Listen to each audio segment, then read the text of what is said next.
Okay, so it is Sunday here on Everyday Funko, and this is the Judgening. On this week's episode, I am going to be opening my first Collector's Corpse box here in the show. This is really I don't know why it took me so long to get into them. I think it's just because a lot of the lots that I've ordered have ended up having different Collector's Corp pieces in here, but I got a subscription this year to DC Legion and Collector's Corp, so you're going to see those on the show when they come in, which is going to be really fun. I love the swag that comes in them. Anything that I don't keep, I'll probably be donating to the Hobby and Toy Fair. They have them twice a year here in town. It's my sister's show, and it's massive, it's big, and we do a big silent auction to the MS Society, and we raise a lot of money for that charity as well as other charities. So I think a lot of the swag that I don't keep from here, I'm going to pile up and have as one big auction piece. So that'll be super fun to kind of put towards that, and I'll kind of showcase that on the show, which will be fun as well. So anyways, it's the Judgening as well. We're going to go through all these characters after we check out this box and see which ones make the show and which ones don't. A lot of the time I kind of give it away with how excited I am during an episode, but let's get into this. So let's open it up and see what's inside. Okay, so we're going to break this video down into a couple parts. So when you first open it up, you see the Storm patch as well as the Magneto pin. You can see those a little bit closer in these pictures here. I do love the patches and pins. I don't know if I would ever wear the pins just because I don't like them puncturing the hole. I do like magnet pins a little bit better, so maybe something in the future for Funko to kind of look into. Kind of like the magnet com badge and stuff that I own. I'd rather that than a pin. Anyways, let's kind of flip this back up on its side and we'll see what's also inside this box. So when we kind of break into this box, you've got an instruction booklet that's kind of sitting here. So kind of gives you a preview of what's going to be in the next box, which is a little bit exciting for collectors. You don't end up getting that spoiler till a little bit later. Really neat. It gives you a breakdown of all the different pieces that are in it, all the different, like, what they are, and yeah, really cool. So always a bonus. It seems to be there's a comic in all of these ones. I mean, maybe not all, but I think so. I'll learn as we go and as we get more boxes on the show, which will be exciting.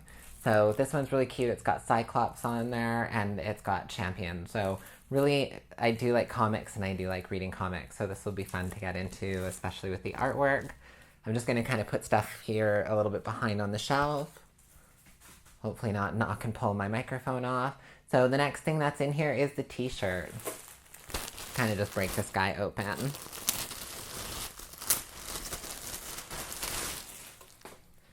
Probably hearing a bit of snap, crackle, pop there, but... So the only thing, I love this, the Xavier. I wish that they were more like a V-cut female option, which would be really cool. I know that a lot of collectors generally tend to be men when it comes to these from what I've been seeing on the review channels, but I am going to work some magic and do some kind of alterations to this t-shirt, and you'll get to see it on an upcoming episode of the show and what I do with them, because if I'm going to get 2 shirts every 2 months between the DC Legion and this one, might as well at least do something really fun and cool with them. So stay tuned for that. I know it's not really... whatever. It's mine. So the next thing in here is the Mystique, and this is the Rock Candy vinyl figure. Let's pull her out. I've never actually had one of these come in through my collection at all, so it's my first time actually seeing one of the Rock Candies.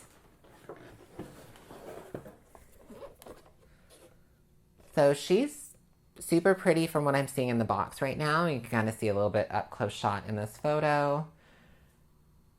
The paint job actually where her hair connects to her jawline, not so great. It's kind of they just didn't pull it actually over enough, so kind of a fail on that one, Collector's Corp. Well, not their fault, the factory and whoever painted this one. So if I ever kept them, I think I would definitely need to touch that up or get somebody to kind of fix that, because that would bug the crap out of me when I pull it out of package. So now that we checked that one out, now we get into the Logan. The whole reason I bought this one is going to be my first ride, so that's exciting. So let's see and check this one out. So I've taken a few minutes to inspect the Wolverine on motorcycle. His motorcycle's paint job is really epic. It's got dirt all over up the side. It's really neat detailing that they've added in it. The Logan is a kind of a bit of a fail for me, unfortunately, and that's not because of the actual figure itself. Well, it is. It's got some weird grease stains on the lower chin area and on his head. I've never actually seen that on a Funko that I've opened. I'm gonna actually have to take some pictures and send it to Collectors Corp. That's kind of a little bit worrisome because, again, this is my first box and that's kind of not good. So, anyone else who has this figure, check out that and see if you got anything similar. Here's the picture of it. I don't know. It's just really weird. It's almost like somebody got grease from their food or something. I don't know. But not kind of a fail. Bike in that and the figure itself from a far distance is fantastic, but there's no way I'd be able to do toy art with this guy without spending a bunch of time in Photoshop correcting those bits and weird grease stains. So hopefully maybe they can replace the Wolverine, just the figure guy for me, because again, the bike is excellent. Like the paint on it is incredible. It's really well detailed, really great. So you're seeing him in his 360 while I'm talking here. I don't know, I was really excited and I was super stoked for this. And now I'm kind of a little bit bummed. Like that's, I don't know, a bit of a fail. Sorry, Collectors Corp. I'm hoping this is not a normal thing. That would be really unfortunate, especially after paying the amount of money it is for the year subscription. So we'll find out. Anyways, so you've seen that, you've seen the picture. Let's get on to the judging here on the show because I think that's what a lot of us are here as well to see. I mean, this Collector's Court box has been out for a while, so I'm sure a few people have seen other review videos on him. But anyways, the judging. Let's go starting through the first that we had on the show this week, which was Cosmo, because it was an animal theme. Cosmo is really well painted, really well detailed. I just can't get past that spring in his neck, so he unfortunately is a fail. The next one that we reviewed is the Sebastian. He's a winner. Like somebody on my Instagram actually ended up saying that he was super creepy. And I love creepy and cute. It's a really fun mix when it comes to a lot of my collectibles that I've ordered over the years. And I just kind of like that balance between the two of them when it comes to. I have a very dark writing style, especially when it comes to my novels. I love horror. It's kind of who I am. So anyways, I agree. He is definitely very creepy, but also so beyond cute. So perfect mix. You are staying in the collection.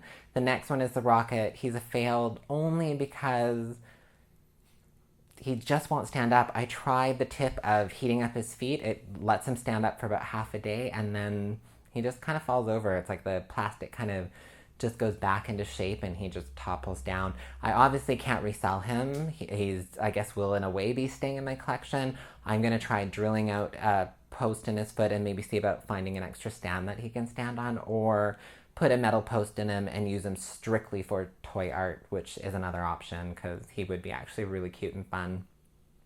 So who's next here?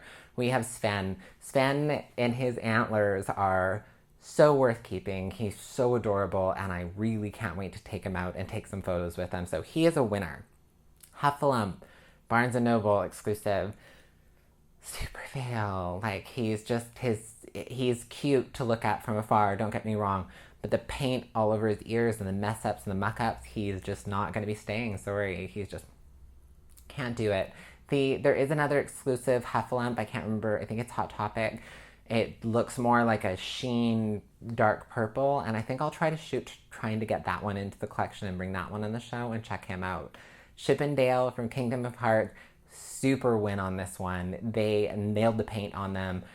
So perfect. Their little aprons, their little tails, everything is just great. Buy these figures. Totally worth it. They're new. They're out there right now. And Kingdom of Hearts, I found out, definitely did do a re-release. I heard they did, but I wasn't sure. For PlayStation 4, which I have, so I'm going to go out and buy that and get into that nostalgic side of it because these figures have really brought up my memories of how much I really love that game. And then, of course, kind of stroll over here, you got Aloha Stitch behind me, and he's just great. He's like a little Magnum PI. Actually, oh my goodness, those would be great figures, Funko. If you can get the licensing rights for Magnum PI, you could have Magnum in his little chopper and Higgins, and that would be incredible, and that would make my whole world with his little mustache. That would be a fantastic set to have. Yes. Okay. Magnum PI, get out there. Not just because I thought Tom Selleck was super, super hot when I was young and I had a big crush on him. So, anyways, Aloha Stitch is definitely staying in the collection. So, a couple of them are going to be going, but most of them are going to be staying. Wolverine, I'm really hoping that I can get a replacement body for him. He's just, that's a bit of a downfall. So if I can't get a replacement for him, he's probably not going to be staying in the collection, which is really unfortunate because I was really looking forward to this guy enough that I actually ordered this box.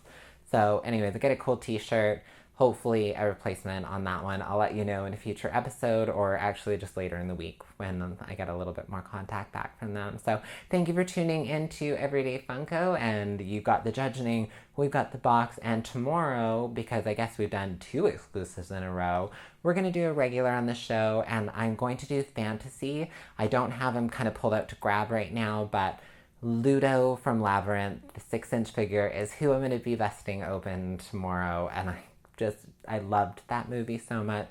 Huge puppet fan, Dark Crystal, Jim Henson. I grew up with all of that, and they are such huge movies. So the theme this week is going to be fantasy. So there's going to be a different variety. There could be video games. There could be a lot of different ones. Even books. I have a couple books in my collection. So yes, let's check those out. And thanks for tuning in, and we will see you tomorrow on Everyday Funko. Bye, everyone.